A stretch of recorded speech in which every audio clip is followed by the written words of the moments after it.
ഞാൻ എപ്പോഴും കണ്ടിട്ടുള്ള സാധനം, ഞാൻ ഇന്ന് വരെ എൻ്റെ പേരൻസിൻ്റെ അടുത്ത് കർത്താവിനെക്കുറിച്ചോ കർത്താവിൻ്റെ സ്നേഹത്തെക്കുറിച്ചോ ഒരക്ഷരം പോലും പറഞ്ഞു കൊടുത്തിട്ടില്ല. പക്ഷേ എൻ്റെ മാമോദിസയ്ക്ക് ശേഷം എൻ്റെ മാമോദിസയ്ക്ക് ഏറ്റവും കൂടുതൽ എതിർത്ത് എൻ്റെ അമ്മ ദിവസം 3 മണിക്കൂറോളം പ്രാർത്ഥിക്കാൻ തുടങ്ങി, ബൈബിൾ വായിക്കാൻ തുടങ്ങി, ഒരു ദിവസം 5 കൊന്ത ചൊല്ലാൻ തുടങ്ങി. അപ്പോൾ എനിക്കൊക്കെ ആണെങ്കിൽ ഒരു കൊന്ത തന്നെ ഞാൻ വളരെ ബുദ്ധിമുട്ടിയാണ് ചില ദിവസമൊക്കെ ചൊല്ലി തീർക്കാറ്, മടി കാരണം.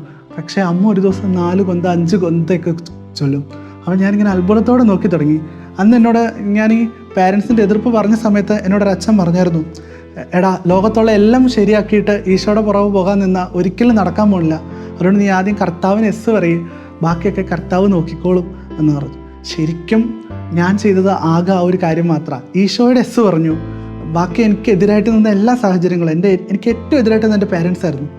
അവർ എനിക്ക് സപ്പോർട്ടായി. ഇപ്പോൾ എൻ്റെ അമ്മ, ഇപ്പം ഞാനാണെങ്കിലും എങ്ങോട്ടേലും പോകാൻ ഇറങ്ങിയാൽ തന്നെ അമ്മ എനിക്ക് വേണ്ടി പ്രാർത്ഥിക്കാറുണ്ട്. പണ്ടൊക്കെ എൻ്റെ അമ്മ എനിക്ക് വേണ്ടി പ്രാർത്ഥിച്ചിട്ടുണ്ടെങ്കിൽ എൻ്റെ മകന് നല്ല ജോലി വേണം, വലിയ വീട് വേണം, കാറ് വേണം, ഇതൊക്കെയായിരുന്നു. ഇപ്പം എൻ്റെ അമ്മ എനിക്ക് വേണ്ടി പ്രാർത്ഥിക്കണം, അവൻ ഇപ്പോൾ ഓടി നടക്കുന്നതിനേക്കാളും കുറച്ചും കൂടി കൂടുതൽ കർത്താവിന് വേണ്ടി അവൻ ഓടി നടക്കാൻ പറ്റണം, അവൻ അനുഭവിച്ച ഈശോയെ കുറേ കൂടി ആൾക്കാരിലേക്ക് എത്തിക്കാൻ പറ്റണം, അതിനുള്ള ആരോഗ്യം അവന് കൊടുക്കണം. ഇത് മാത്രമാണ് എൻ്റെ അമ്മയുടെ പ്രാർത്ഥന.